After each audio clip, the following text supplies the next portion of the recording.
Hello, Mavis Ureki here. I'm a behavioral science and performance specialist. Today, I want to share with you on emotional literacy. And this is part 2. I shared part 1 of emotional literacy.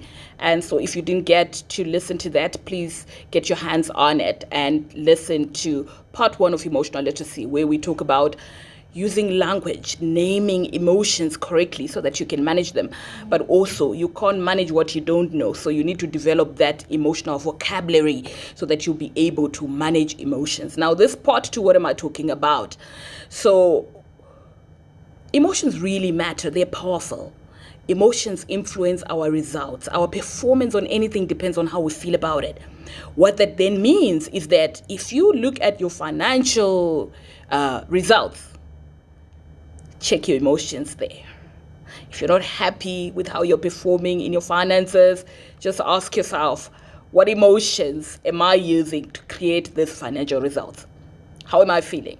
Okay, because emotions are the tool that we use to get results. Emotions drive behavior, and behavior drives performance, right? So performance drives results. So emotions really, really matter. If you're not happy with your relationships, look at the emotional investment.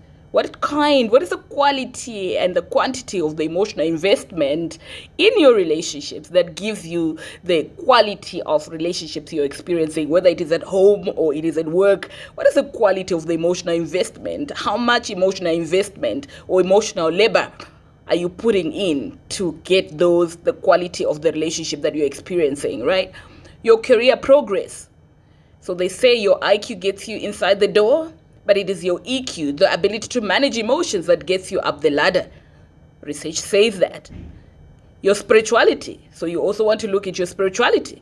So sometimes you can get people who are have so much anxiety and desperate and fear, and they are manipulated by others in the spiritual, realm, because they have these anxieties and fears and negative emotions that they don't know how to handle themselves. So anybody can then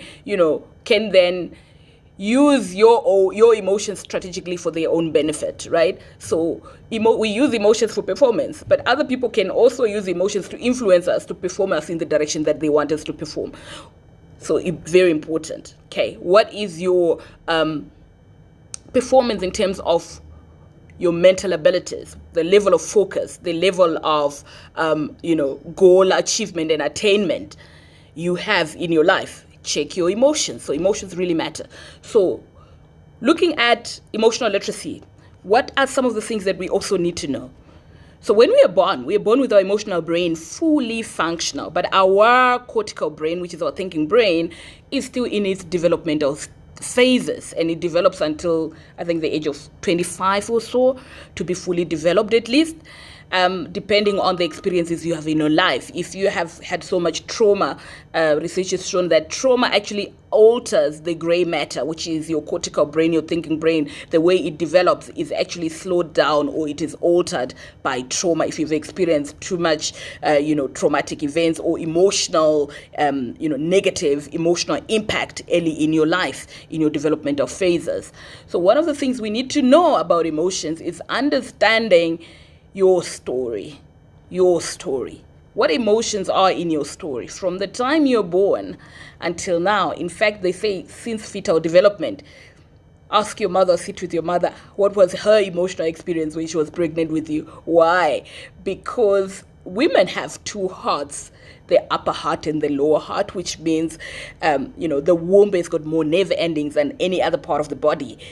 So we feel with our womb. We have more, emotional experiences and emotional vibration in our womb. So when you're pregnant, you actually influence the fiber formation of your child, which means any emotional experience the pregnant person has affect the fiber formation of their child. So sometimes we are already born with some emotional habits because of what our mother was going through. So check your story, what emotional content is in your story, because emotions buried alive never die. So you can show up at work and behave in a certain way because of the emotional content that is in your story. We've got this when we're doing leadership development, there's one aspect of the executive EQ that we talk to leaders about, which is, where did you learn to behave like that? So that you can interrogate, you can actually reflect, you can look at your behavior and see how the emotional experiences in the past are actually driving you to behave the way you behave. So your story matters. And then the other thing is the beliefs you develop along the way. So when we are born, as I said, our cortical brain is still in its developmental state. We are not born with beliefs. So we formulate beliefs based on experiences. So when you have an emotional experience, you make up a belief so that you have a shortcut for interpreting events. When you have a belief, you don't now have to interpret this event over and over again. You just go to your belief. Let me give you an example. So I personally grew up in a home where my father was aggressive and abusive. So I came up with this belief that men are not good. Men are not good. Okay. I also had this belief you can't rely on anybody. You can rely on your own, because I couldn't rely on my parents. I couldn't rely on my father. I couldn't rely on my mother. She always had, these emotional issues, or she had, other challenges that, you didn't want to go to her and add on to, what she's already experiencing. So it was one belief, you're on your own. The other one was, men are not good enough. And all these are disempowering beliefs that I formulated based on experience. So growing up, I faced the world and I went into the world. And when I saw behavior in men, or in fact, when I engaged with, people of the opposite sex, it was like, this person's not good. And guess what? Because that is what you're expecting, there is a law that says you create what you feel. Right? You create what you feel. So your emotions, the law of emotion says you manifest what you feel. So which means, because I have this belief, in already with that belief, when I think that, I generate negative emotions, anger, anxiety, fear, insecurity.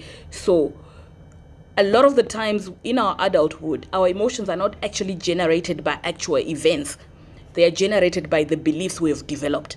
So you also want to go back and say, what beliefs have I developed in my family life, relationship life, career-wise? What beliefs do you have? If you're constantly experiencing negative emotions, it is not the events in your life, it is the beliefs you have about what is going on. And until you change those beliefs, you will continue to experience negative emotions. So 2 takeaways for your emotional literacy for today: beliefs. Check what beliefs you have. And remember, emotions generate beliefs, and then beliefs generate emotions. But we can change our beliefs so that we can change our emotions, right? Okay. The other thing is that your story contains emotional content. So you need to understand the emotional content that is in your story. I am going to share part 3, emotional literacy. So tune in and keep looking out for that new content on emotional literacy. Hope this was useful for you. I look forward to, sharing again. Thank you. Have a good one.